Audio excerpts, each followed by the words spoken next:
जणांचं असं करू नका. टाळीचा खणखण आवाज येऊ द्या, खणखण मुखातनं नाव येऊ द्या. मस्त गा, मोकळ्या गळ्याने, मोकळ्या मनाने. दिगंबरा दिगंबरा श्रीपाद वल्लभ दिगंबरा. किती आवाज आहे. दिगंबरा दिगंबरा श्रीपाद वल्लभ दिगंबरा. बोला बोला, टाळी टाळी. दिगंबरा दिगंबरा श्रीपाद वल्लभ दिगंबरा. बोला बोला बोला, येऊ द्या आवाज. हो दिगंबरा दिगंबरा श्रीपाद वल्लभ दिगंबरा.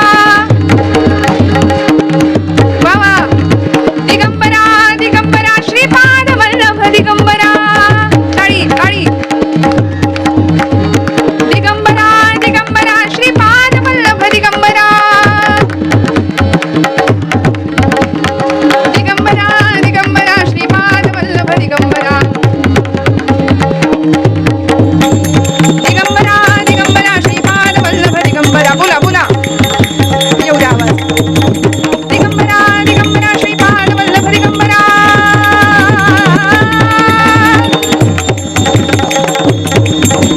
दिगंबरा दिगंबरा श्रीपाद वल्लभ दिगंबरा. दिगंबरा दिगंबरा श्रीपाद वल्लभ दिगंबरा. दिगंबरा दिगंबरा श्रीपाद वल्लभ दिगंबरा. दिगंबरा दिगंबरा श्रीपाद वल्लभ दिगंबरा. दिगंबरा दिगंबरा श्रीपाद वल्लभ दिगंबरा. दिगंबरा दिगंबरा श्रीपाद वल्लभ दिगंबरा. दिगंबरा.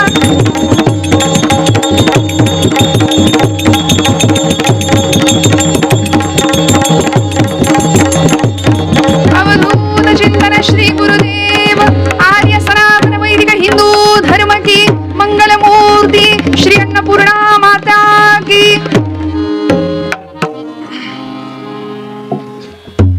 तीनही उत्कृष्ट साथीदार आहेत. ही दोन मंडळी या भागातली आम्हाला लाभली. जवळच आहे ना येवल्यापासून.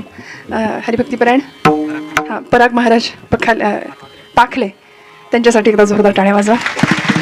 आणि हरिभक्तीपरायण अक्षय महाराज, त्यांच्यासाठी एकदा जोरदार टाळ्या. नादब्रह्माची सेवा आहे आणि एक सोडून दोन दोन वाद्य आज साथीसाठी. दादा तुमच्यामुळे मनापासून नमस्कार करते. आणि नारदीय कीर्तन कधीच वाजवलेलं नाही आहे या मंडळीने, हो ना? का वाजवून झाली सेवा कधी? कीर्तन कीर्तन आहे हो, भेद आपण केले संप्रदायामध्ये. हे कीर्तन अमुक, ते कीर्तन अमुक, असं नाही. गादी एकच आहे, नारदांचीच आहे, नामदेव महाराजांचीच आहे. फक्त प्रसार प्रचार तेवढा वारकरी संप्रदायाचा जितका आहे तेवढा नारदीय कीर्तनाचा नाहीये. त्यामुळे पण अतिशय गोड साथ या मंडळींची आहे. आणि ही बाजू सांभाळणारी माझी घरची साथ आहे, ही आपण सगळे जाणता की मला प्रपंचातही सांभाळतात आणि अशीही साथ देतात. त्यामुळे जमलं तर आमच्यासाठी टाळ्या वाजवा. असे आशीर्वाद तुमच्या सगळ्यांचे अखंड लाभावेत. बस दत्तप्रभूंच्या चरणी एवढीच प्रार्थना करते. आणि खणखणीत नाम घेतल्यावर काय आनंद आहे बघा बरं. गदारोळी आनंदे, हा आनंद फक्त इथंच आहे बरं का, हा प्रपंचात नाही. जो प्रपंचात आनंद मिळतोय असं वाटतंय तो आनंद नाही, ते सुख आहे. आणि जिथं सुख आहे तिथं दुःख आहे. आनंद जिथं आहे ना तिथं फक्त आनंद आहे. आनंद या शब्दाला विरुद्धार्थी शब्दच नाहीये. असेल तर मला नंतर सांगा, उद्या संध्याकाळी सांगितलं तरी चालेल, भेटला तर. बघा डिक्शनरी शोधा. आनंद या शब्दाला विरुद्धार्थी शब्दच नाहीये मराठी भाषेत. सुख या शब्दाला अर्थ आहे दुःख, विरुद्धार्थी. त्यामुळे संसारामध्ये सुख आणि दुःख चालूच राहतं, पण परमार्थातला आनंद, निखळ परमानंद की जो संतांनी अनुभवला तो तुम्हाला मला मिळावा ही अपेक्षा, ही त्यांची धारणा. म्हणून कीर्तनाला यायचं. कीर्तन चांग होय अंग हरिरूप. आम्हाला बरीच मंडळी विचारतात बरं का. मी तुम्हाला जाता जाता असंच सांगते, मला माहिती आहे घड्याळ आपल्याला सांभाळायचंय पुढे. फार पण अगदी 12 वाजून उपयोग नाही ना, कीर्तनाचे नाही वाजणार घड्याळातले म्हटलं. पण लोक आम्हाला विचारतात, ताई एवढ्या लहानपणापासून तुम्ही कीर्तन करता, 25 वर्ष 11व्या वर्षापासून कीर्तनाला उभ्या राहिलात, मग तुम्ही तुमचे सगळे डॉक्टर झाले, इंजिनियर झाले तुमच्या वयाची मंडळी, मग तुम्ही का बरं नाही? म्हटलं सगळेच होतील. धर्माचं काम कोणीतरी करायला हवं आणि ती फळी उभी राहायला हवी. त्यामुळे कीर्तनकार हा फक्त 2 तासाचा कीर्तनकार नसतो, तो 24 तास धर्मप्रचारक असला पाहिजे. या पुढे जाऊन सांगते की आणि काही होणार नाही अजिबात. तुमच्या वयाचा, तुमच्या अधिकाराचा विचार करून मी बोललीये, काही होणार नाही. आणि भगवंतांच्या दारात जर झालं, मी खरं सांगू का, हे माझं नाही पण काही काळापूर्वी वारकरी संप्रदायातले एक रत्न, जुने ज्येष्ठ कीर्तनकार निघून गेले आपल्यातून, श्रीपाद शास्त्री भडंगे महाराज. शास्त्रीजी म्हणायचे की अभंग कधी सुटत नाही. अभंग सुटला असं कधी म्हणायचं, जेव्हा कीर्तन करता करता हा देह पडला तेव्हा अभंग सुटला असं म्हणायचं. अभंग कधी सुटत नाही. त्यामुळे इथे जर झालं तर यासारखा मोक्ष नाही, गती नाही, मुक्ती नाही. त्यामुळे कसलीच काळजी करू नका. होऊन काय होतं, पण खणखणीत पाहिजे. काही मला असं वाटतं या वयातच यावं यात, कळलं तर बघा, या वयातच यावं यात, या वयातच इथे आल्यानंतर जी जीवनाची गोडी मिळणार आहे ना ती आयुष्यभर टिकून राहणार आहे बरं का. त्यामुळे योग्य वेळी परमार्थ घडावा. ऐहिक भौतिक विकास, व्यावहारिक विकास, शिक्षण, सगळ्या भाषांचा स्वीकार आम्हाला करायचाच आहे, पण आमचं मूळ आम्हाला हरवता कामा नये. आमचं मूळ जे आहे ना हिंदू धर्म संस्कृतीचं, ते मूळ सध्या हरवत चाललंय. धर्मशिक्षण घराघरातनं देण्याची गरज आहे. आई वडिलांनी सजग राहण्याची फार गरज आहे. त्यामुळे ही कथा कीर्तनं आमच्या लेकरांनी ऐकली पाहिजेत. खूप गोड कथा आहे, सगळ्यांना माहिती आहे, पण कीर्तनाच्या ढंगाने ऐकण्याचा काही आनंद वेगळा असतो. सगुणचरित्रे परमपवित्रे सादर वर्णावी ऐसी कीर्तन मर्यादा संतांच्या घरची, असं नाथबाबा सांगतात ना. काय घडलं बघा, एकादशीचा दिवस, पंढरपूर, आणि पंढरपुरातला आनंद. पंढरपूरला जाऊया इथून थेट सगळे, विना तिकीट प्रवास. तयार आहेत सगळे? येवलेकर? हा, चला. आधी रचिली आधी रचिली आधी रचिली आधी रचिली आधी रचिली आधी रचिली पंढरी मग वैकुंठ नगरी नगरी मग वैकुंठ नगरी नगरी मग वैकुंठ नगरी.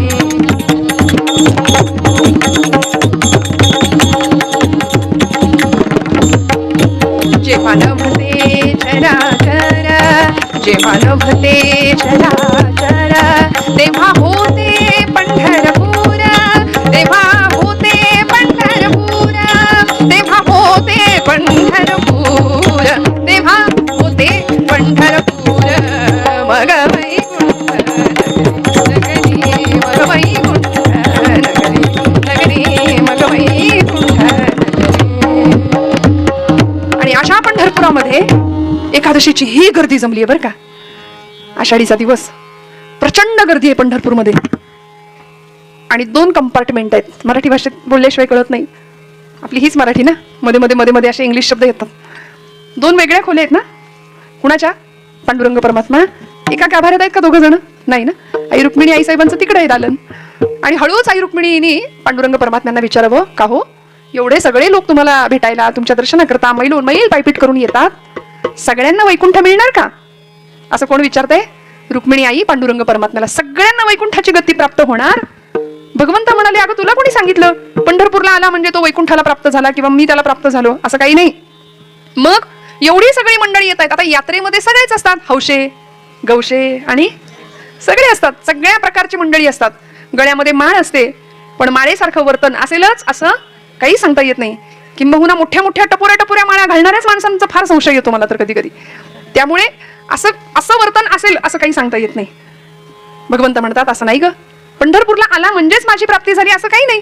अगं आपल्या घरी राहून ठाईचं बाई सोनी करा एक चित्ता आवडी अनंत आळवावा, ही संतांची वचनं सुद्धा आपल्या सोयीनुसार घेणारी माणसं फार आहेत. कधीच कुठल्या तीर्थाला जायचं नाही आणि म्हणायचं ठाईचं बाई सोनी संतांनीच सांगितलंय करा एक चित्त. आपल्या सोयीनुसार आपण अर्थ फार घेतो. आपण लबाड भक्त आहे बरं का, आपल्याला हवं ते. एक सुभाषित आहे, शास्त्राभ्यास नको, श्रुती पढू नको, तीर्थासी जाऊ नको.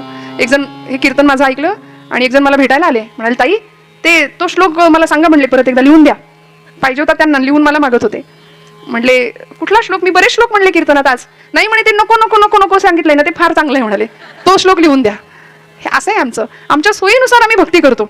भगवंत म्हणतात नाही ग, मी असं सांगितलंय भगवद्गीतेमध्ये, यत् करोषि यदश्नासि यज्जुहोसि ददासि यत् तपस्यसि कौंतेय तत्कुरुष्व मदर्पणम. तू जे जे कर्म करशील, यत् करोषि, ते सगळं मला अर्पण करण्याच्या भावनेने कर.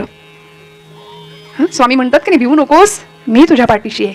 मग याचा अर्थ चोरांनी चोरी करताना हे वाक्य स्वामींचं घ्यावं आणि स्वामी म्हणाले भिवू नकोस चला, असं नाही.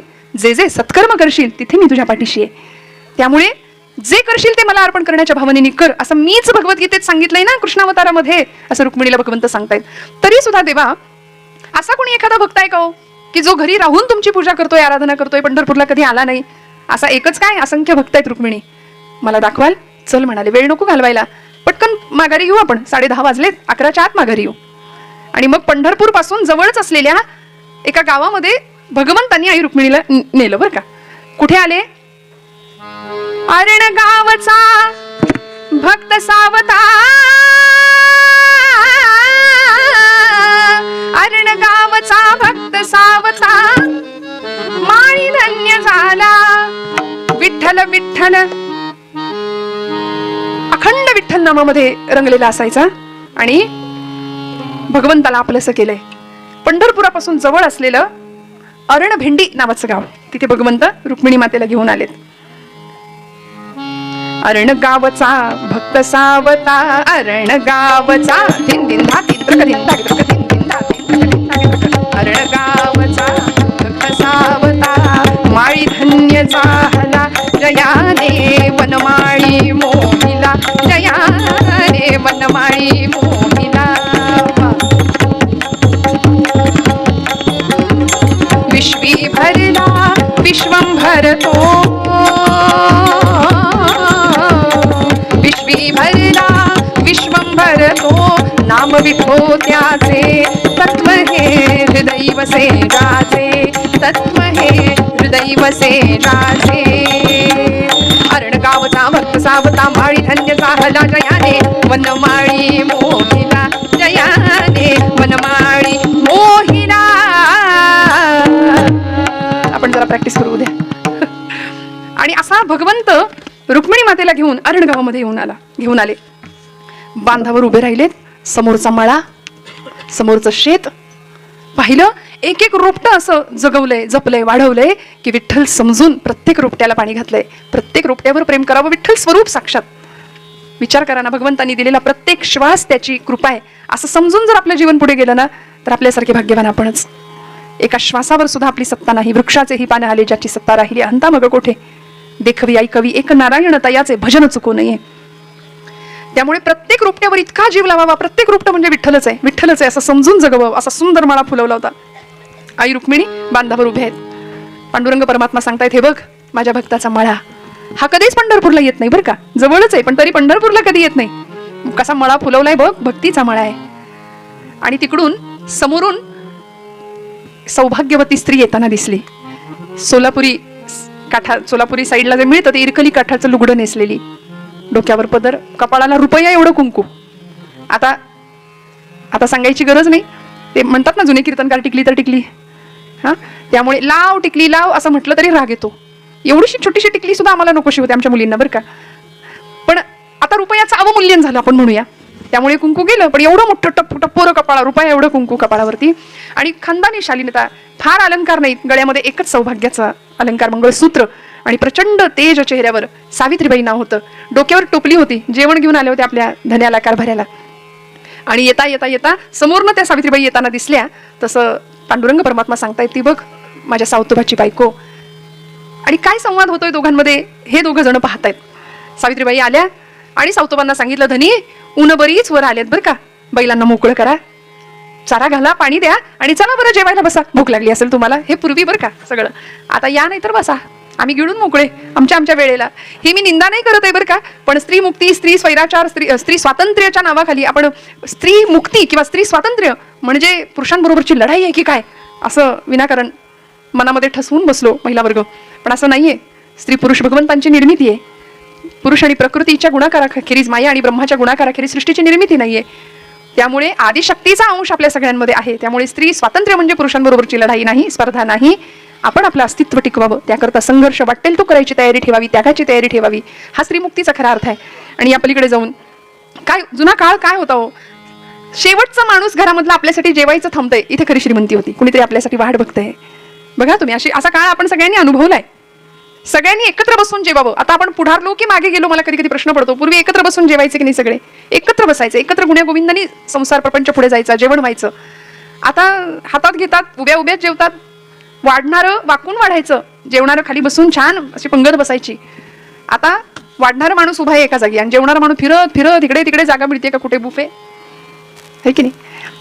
काय सुंदर प्रपंच असावा. सावित्रीबाई सांगतायत, धनी चला बरं आता भोजनाला बसूया, सोडा बैलांना मोकळं करा. आणि बसले दोघं जण जेवायला.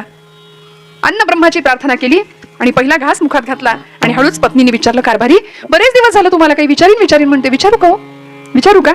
सावतोबा म्हणतायत, अगं कारभारने विचार की, काय विचारायचंय तुला?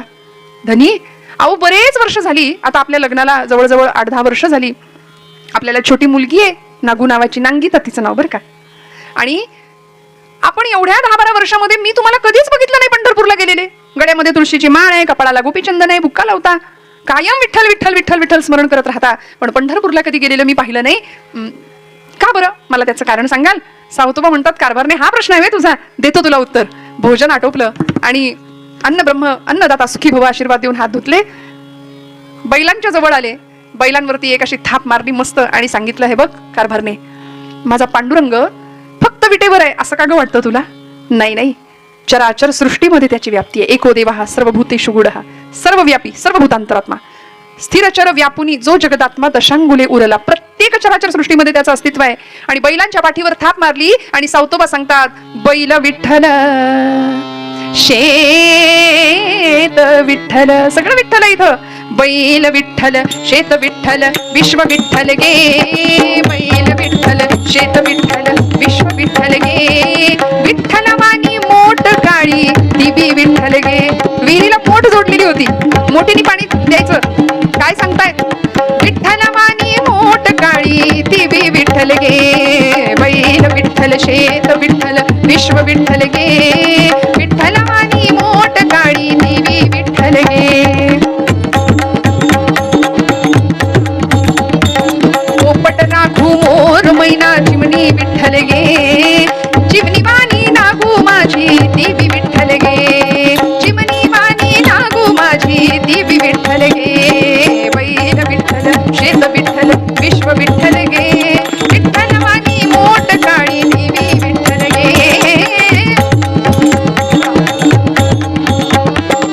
सर्व चराचर सूर्य चंद्र गे, गमते विठ्ठल गे, विठ्ठलाचा दास सावता त्यो बी विठ्ठल गे, विठ्ठलाचा दास सावत्या त्यो बी विठ्ठल गे, बैल विठ्ठल शेत विठ्ठल विश्व विठ्ठल गे, बैल विठ्ठल शेत विठ्ठल विश्व विठ्ठल गे, विठ्ठल वाणी मोठ काळी देवी विठ्ठल गे, विठ्ठल वाणी मोठ काळी देवी विठ्ठल गे, विठ्ठल वाणी मोठ काळी देवी विठ्ठल गे. समाधान वाटलं रुक्मिणी आई साहेबांना रे. वेदातलं तत्वज्ञानी यांना माहिती, बैल विठ्ठल शेत विठ्ठल विश्व विठ्ठल गे, सर्व चराचर सगळीकडे विठ्ठल भरलाय. विटेवरच्या पांडुरंगाला बघण्याकरती गेलो काय आणि नाही गेलो काय हे तत्वज्ञान यांना कळतं. समाधानाने रुक्मिणी आई साहेब पांडुरंग निघून गेले पंढरपुरामध्ये. आणि आता बायकोला तत्वज्ञान सांगितलं, तिचं समाधान झालं की मी पंढरपूरला का जात नाही. पण एवढ्यात सावतोबांची जी 8 वर्षाची मुलगी होती ना, नांगिता, नागू नाव तिचं, धावत आली आणि आपल्या वडिलांना अशी मिठी मारली. मागून खांद्यावरती बसलेले होते, अशी छान गळ्याभोवती मिठी मारली. आणि बाबा, अहो माझ्या त्या शेजारच्या मळ्यातल्या सगळ्या मैत्रिणी आहेत की नाही, यमी बनी ठकी सगळ्या, त्या येणाऱ्या एकादशीला पंढरपूरला जाणार आहे तो. बाबा आपण पण जाऊया का पंढरपूरला? चला ना बाबा. हे 8 वर्षाची पोर हट्ट करते बरं का, आपण पंढरपूरला जाऊया. आताचे हट्ट न सांगण्यासारखे.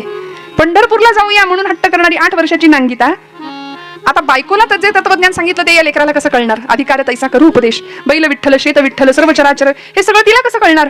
मग तिला तिच्या भाषेमध्ये सावतोबा आता तिच्या प्रश्नाचं उत्तर देत आहेत. अगं नागू, आपण पंढरपूरला जात नाही कारण हा मळा आहे की नाही, हा मळा पांडुरंगाचा आहे, त्यांनी आपल्याला सांभाळायला दिलाय. आपण कुळ म्हणून काम करतो. किती जणांना कळालं हो? हे सगळं पांडुरंगाचं आहे, हे सगळं दत्तप्रभूंचं आहे. किती जणांना कळालं? आपण माझं माझं माझं करतो की नाही?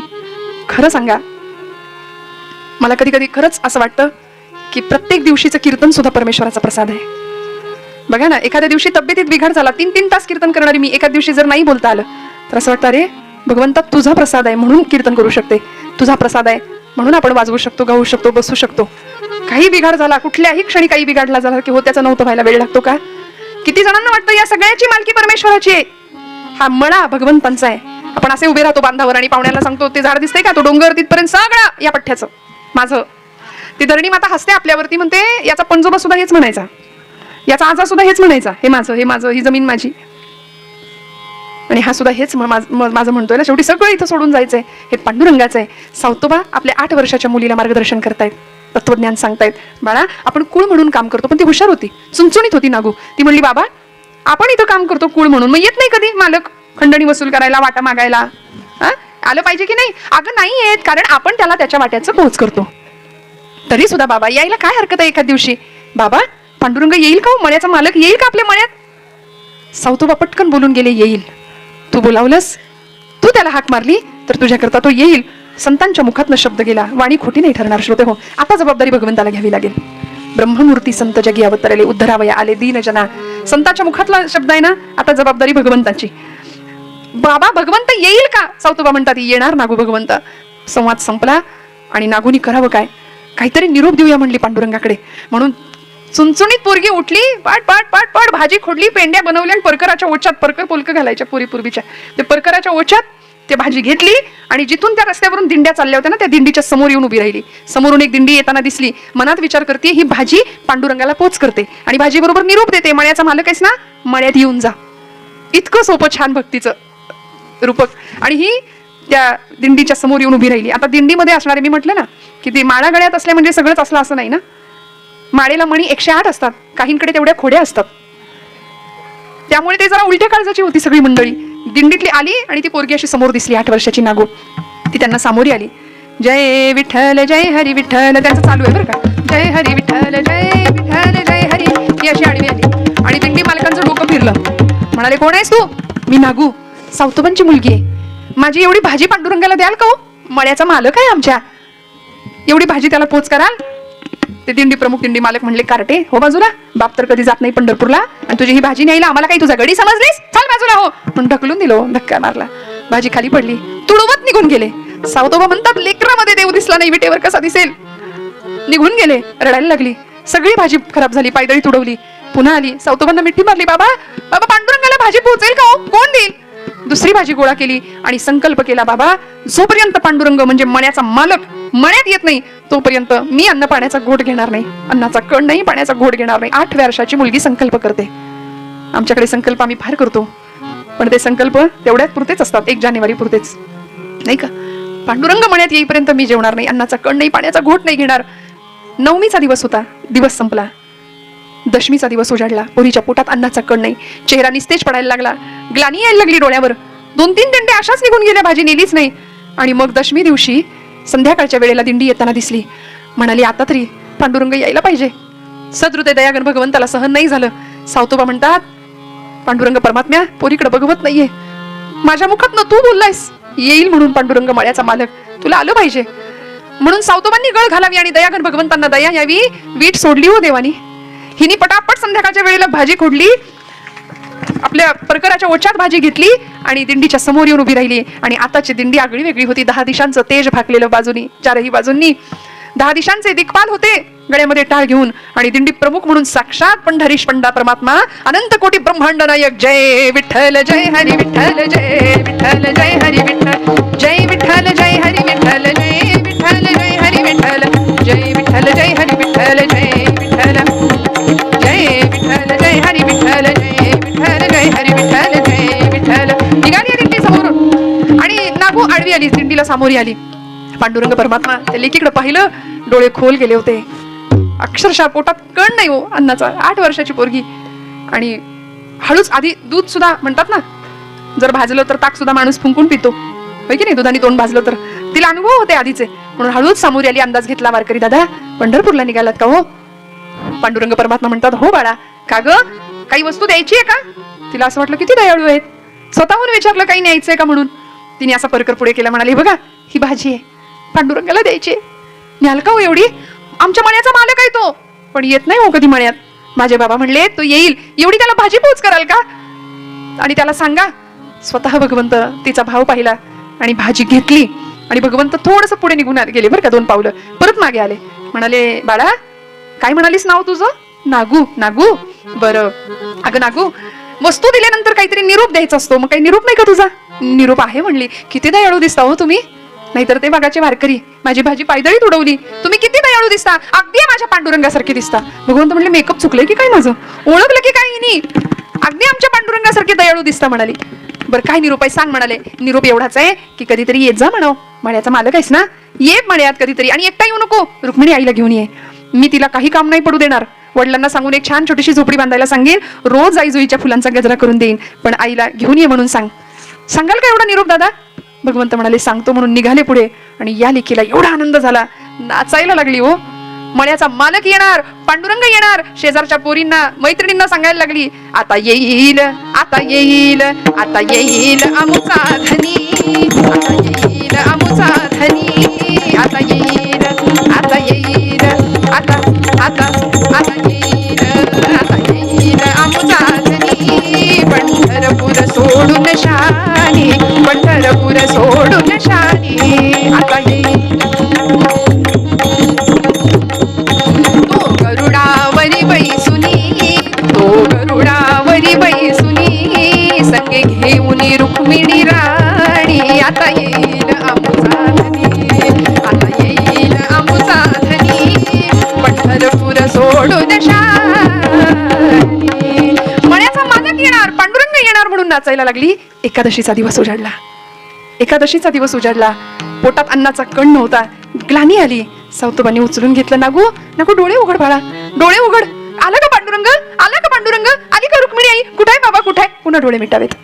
सावतोबांनी तोंडावर पाणी मारावं. नागू पाण्याचा तरी घोट घे, 2 घास खाऊन घ्या. अगं येईल पांडुरंग, येईल पांडुरंग. नाही नाही, पांडुरंग आल्याशिवाय मी जेवणार नाही, मी पाणी नाही पिणार. शेवटी सावतोबांनी पांडुरंगाची करुणा भाकावी. भगवंत आता बघा तुम्हीच काय ते. आणि इकडे पंढरपुरामध्ये ही गर्दी, सगळी संत मंडळी जमली आहे. एकादशीचा दिवस, महान पर्वकाळ. ज्ञानोबा, नामदेवादी अधिकारी मंडळी पंढरपुरात आहेत, दर्शन घेत आहेत. संत भार पंढरीत, संत भार पंढरीत, कीर्तनाचा गजर होत. नामदेव महाराजांचं कीर्तन सुरू आहे. वाळवंटात ही गर्दी. कीर्तनाचा कीर्तनाचा कीर्तनाचा कीर्तनाचा कीर्तनाचा गजर होत. संत भार पंढरीत, संत भार पंढरीत, संत भार पंढरीत.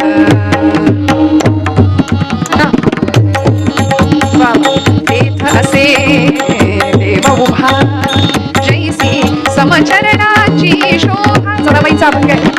काय वर्णन केलंय. ही गर्दी पंढरपुरामध्ये, सगळेजण भगवंतांचं दर्शन घेतायत, निघतायत निघतायत. कोणालाच कळेना भगवंत आहे की नाही विटेवर. भगवंतांनी वीट केव्हाच सोडली आणि सावतोबांच्या हाकेला पंढरपूर सोडून भक्त भगवंत भक्ताकडे निघालाय. दिवाळखोर नारायण या बहुतांचे ऋण, तुकोबराय म्हणतात. अनेक भक्तांचं ऋण कर्ज देवावर वाटलं की देवाला असं करावं लागतं. पण ज्ञानदेव आणि नामदेवादी मंडळी जेव्हा समोर येतात, बघतात पांडुरंग विटेवर नाहीये.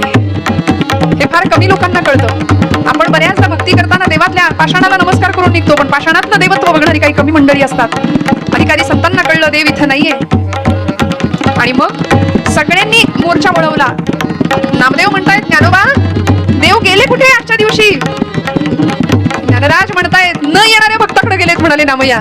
कधीच पंढरपूरला न येणारा जो भक्त आहे ना त्याच्याकडे गेले. चला, आणि निघाले. आणि म्हणून आमच्या जनाबाई सांगतात की अशा संतांना शरण जाऊया. ऐशा संता शरण जावे, ऐशा संता शरण जावे, जनी म्हणे त्याला घ्यावे, जनी म्हणे त्याला घ्यावे, त्याला घ्यावे. संत भार पंढरीत, संत भार पंढरीत, संत भार पंढरीत. भगवंत पोहोचले सावतोबांच्या मळ्यात आणि सावतोबांना सांगतायत, सावतोबा मला लपव म्हणाले, कुठेतरी माझ्या मागे चोर लागले, चोरांची टोळी लागली. हे सगळे संत भगवंताला बघायला सावतोबांच्या मळ्याकडे येत होते. भगवंत सांगतायत, सावतोबा लपवा मला, कुठेतरी लपवा लवकर. सावतोबा म्हणले, कुठे लपवू देवा. मळ्यात लपताय का. नको नको, शोधून काढतील. मग माळ्यावर बसताय का. नको, शोधून काढतील. मग देवा माझ्या हृदया व्यतिरिक्त तुम्हाला लपवायला माझ्याकडे जागा नाही दुसरी, कुठे लपवणार तुम्हाला. म्हणून सावतोबांनी एक विळा घेतला. कथा असं सांगते, पण त्यामागचा लक्षार्थ आपण समजून घ्यायचा. जो जनाबाईंनी कोडं सोडवले, सावतोबांनी सोडवले, हनुमंतरायांनी सुद्धा सोडवले. माझ्या हृदया व्यतिरिक्त भगवंता तुला बसायला जागा नाहीये दुसरी. म्हणून सावतोबांनी कथा अशी सांगते की विळा घेतला आणि छाती चिरली हृदय आणि म्हणाले, बसा इथे. आता आपण सुद्धा घरी गेल्यावर असं घ्यायचं धारधार मस्त. जमेल का. येईल का देव असा. हृदयामध्ये देवाला साठवायचं म्हणजे हृदय बंदीखाना केला. आता विठ्ठल कोंडीला कसा कोंडला जाईल. सोहम शब्दे मारा केला. श्वास घेतानाचा सूर आणि सोडतानाचा सूर, प्रत्येक श्वासाला त्याला आठवायचं. इतकं आठवलं ना की पाय चौरंग होतात, हात बिल्वपत्र होतं, डोळे समया होतात आणि हृदय गाभारा होऊन जातो. भगवंत येतोच तिथे. तुका म्हणे, देह भरिला विठ्ठले, काम क्रोधे केले घर रीते. षडविकारांनी भरलेलं घर हे जे आहे ना हृदय, ते रीत करावं लागेल. तेव्हा भगवंत तिथे येऊन बसेल. सावतोबांनी कोडं सोडवलं ते आणि भगवंत सावतोबांच्या हृदयात आहे हे सगळ्या संतांना कळाले. या प्रसंगात भगवंत नागूच्या जवळ आले, तिच्या तोंडात पाणी पाजलं तिला आणि सांगितलं, नागू हे बघ डोळे उघड, मी आलोय. किलकिरी डोळे कडून बघितलं, म्हणली देवा हा काय निरोप नीट पोहोचला नाही वाटतं. रुक्मिणी कुठे आहे, आईसाहेब कुठे आहेत? मी सांगितलं होतं रुक्मिणी आईला घेऊन या म्हणून. अगं कुठली रुक्मिणी कुठलं काय म्हणाले, मला लपायचंय पहिल्यांदा, मला लपवा आता. ते सगळे आलेत माझ्या मागे आणि भगवंतांना लपवावं. नामदेव ज्ञानदेवादी अधिकारी मंडळी सावतोबांच्या मळ्यात येतात आणि पाहतात, सांगतात, सावतोबा सांगा आमचा देव कुठे आहे. देव विटेवर नाही, आजच्या दिवशी एकादशीचा दिवस आहे, पंढरपुरात पांडुरंग नाही, हे केवढं अकल्पित घडले. सांगा आमचा देव कुठे आहे, द्या आम्हाला. सावतोबा म्हणतायत, कुठे शोधाल पांडुरंगाला, चराचर सृष्टीमध्ये तो आहे. बैल विठ्ठल, शेत विठ्ठल, सर्व चराचर विठ्ठल विठ्ठलांनी व्यापून उरले. नामदेव महाराजांनी इथे गंमत सांगतात या कथेमध्ये. नामदेव महाराज हळूच बघतायत सावतोबा, तुम्ही असाल भाजी फुलवणारे, मळा फुलवणारे, पण म्हणाले शिंपी कामातलं तुम्हाला नाही जमणार, शिवण कामातली चूक. कारण कथा असं सांगते की भगवंतांचा हिरवा शेला असा बाहेर राहिला होता शिवताना आणि सावतोबांना नामदेव महाराज म्हणतायत की तो शेला तेवढा भगवंतांचा नीट घातला नाही आतमध्ये. शिवण कामातली चूक म्हणली माझ्या लक्षात येणार आहे, पण ही रूपक कथा. खरा अर्थ असा आहे की तो हिरवागार शेला भगवंतांचा म्हणजे सावतोबांचा हिरवागार मळा होता भक्तीचा फुलवलेला. भगवंत व्यापून उरलेला आहे सगळीकडे, ही प्रचिती आली आणि सावतोबा सांगतायत, भगवंता कशाला अंत पाहता, द्या सगळ्यांना दर्शन. आता आपल्याही घड्याळात 11 वाजले, कशाला थांबायचं, सगळ्यांना दर्शन द्या. कारण उद्या परत आपल्याला कीर्तनाची वेळ साधायची आहे आणि नाही म्हणता म्हणता दत्तप्रभूंची अशी इच्छा आहे की एका दिवसात परत 2 सेवा व्हाव्यात. त्यामुळे उद्या वेगळ्या विषयावर, वेगळ्या चिंतनाचा विषय आणि वेगळी आख्यान कथा घेऊन आपण उद्या सकाळी परत उद्या संध्याकाळी आपण सगळे इथे उपस्थित राहणार आहोत, भेटणार आहोत. उद्याची वेळ फक्त दादा सगळ्यांना व्यवस्थित सांगा आणि त्या वेळेला आपण सगळे उपस्थित राहा. काय झालं 8 वाजता उद्या सकाळी, सकाळची पण 8:30. बरं 8:30 सकाळी पण 8:30चीच वेळ आहे. आपण छान मस्त झोप घ्या आणि उद्या सकाळी पुन्हा टवटवीत फ्रेश मूडनी कीर्तनासाठी उपस्थित राहा. जेवढा आनंद घेता येईल तेवढा घेऊया. उद्या एक नवीन कथा सांगण्याचा प्रयत्न करते. भगवंत सगळ्यांना दर्शन देत आहेत. निराकार तो निर्गुण ईश्वर कसा प्रगटला असा विटेवर, उभय ठेविले हात कटेवर, उभय ठेविले हात कटेवर, उतळा चैतन्याचा राजा पंढरीचा, कानडा राजा पंढरीचा, कानडा राजा पंढरीचा. हा नाम्याची खीर चाखतो सुखोबाची गुरे राखतो, हा नाम्याची खीर चाखतो सुखोबाची गुरे राखतो. पुरंदराचा हा परमात्मा, पुरंदराचा हा परमात्मा, वारी दामाजीचा, कानडा राजा पंढरीचा, कानडा राजा पंढरीचा, कानडा राजा पंढरीचा.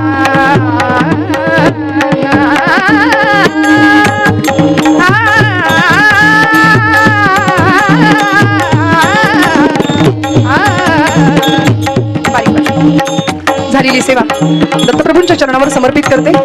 आजच्या कीर्तनाचा समारोप इथे करूया. आपण अभंगाचं निरूपण यथाशक्ती यथामती करण्याचा प्रयत्न केला. भैरवी घेऊन आरती करूया. कीर्तनाची आरतीची तयारी करा आणि मग आपण थांबूया. नामदेव महाराज हाच आशय अभंगामध्ये सांगतात. आपण आख्यानामध्ये कथा बघितली, त्या कथेची जोडणी आता परत अभंगाशी करावी, तरच हरदासाची कथा मूळ पदावर आली असं म्हणता येतं. नामदेव महाराज हाच आशय मनात सांगतात की अशा अधिकारी संतांचं आपण दर्शन घ्यावं. अखंडित नामा त्यांचा वास पाहे, निशिदिनी ध्याये सत्संगती, अशी सत्संगती मला मिळावी असं नामदेव महाराजांची इच्छा. तुम्ही आम्ही सुद्धा हीच कामना करावी.